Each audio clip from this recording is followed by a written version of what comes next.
Hello, Internet friends. I am Sixy, and analytics have told me that you all hate my introductions, so I will keep it short. Help this video reach more people by liking the video, subscribing, and leaving a comment. The more people armed with this information, the better experience we will all have in Mythic Plus. Let's dive in. On the Sanguine Weekly affix, I always get a ton of complaints about Sanguine Depths, the dungeon. So let's talk about some tips to help you time this key. One of the most interesting parts on Sanguine Depths is that a large portion of the mobs don't actually drop Sanguine pools. Famished ticks, grubby dirt crunchers, dark acolytes, rockbound sprites, infused quill feathers, and stonewall gargans are all mobs that offer percent torture trash count, and none of them drop Sanguine pools. In fact, in a fairly standard route, over 30% of the trash does not drop a Sanguine pool. Utilizing these mobs in your route can really speed up your key simply by the sheer fact that if the Sanguine pool doesn't exist, mobs cannot accidentally heal inside of it. A main complaint I hear in SD with this week's affixes is the tight spacing. Utilizing mobs in your route that don't drop Sanguine is a huge step in reducing this problem, but tank movement goes a really long way as well.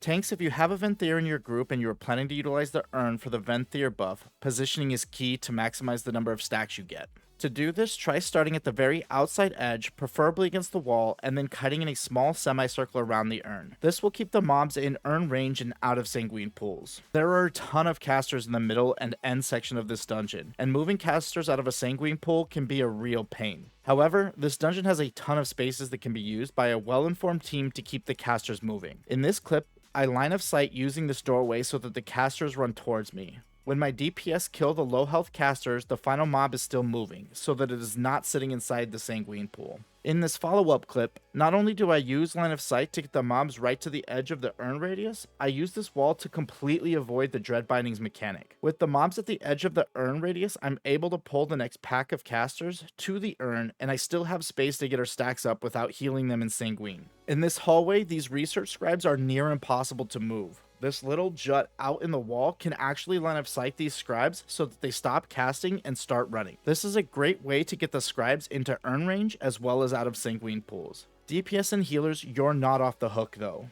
Using your utility spells like Ring of Peace, Typhoon, DK Grips, or well-timed Bursting Shot or Thunderstorms can all move the mobs where you need them to be. Don't forget, you can also still use the BFA Engineering Belt Tinker to knock a single enemy back, albeit it is on a 5-minute cooldown. Last but not least, let's talk about the gauntlet towards the end of the dungeon.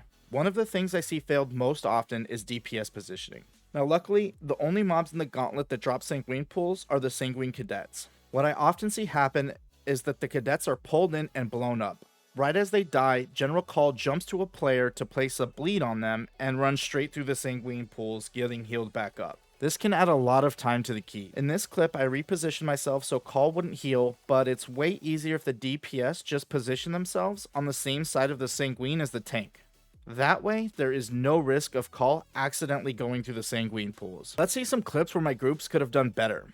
A frustrating thing I have noticed is that my DPS are not adjusting to the weak. I really recommend against taking Volcanic Plumage this week, because watching mobs get bounced up over and over again in the Sanguine pool is really not my idea of a good time. Getting the Venthyr buff to 10 stacks really helps with DPS and timing Sanguine Depths.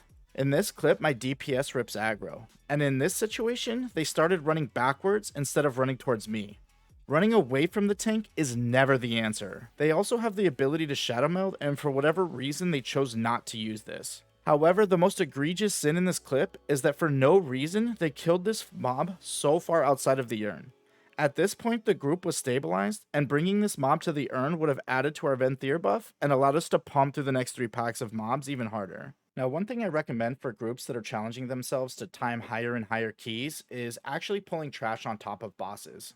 This is a great week for it, but it needs to be done really carefully. Even a couple seconds of a boss standing in the Sanguine pool can really heal them up. However, with strong coordination, I think you can save a lot of time and really utilize your lust to its fullest potential.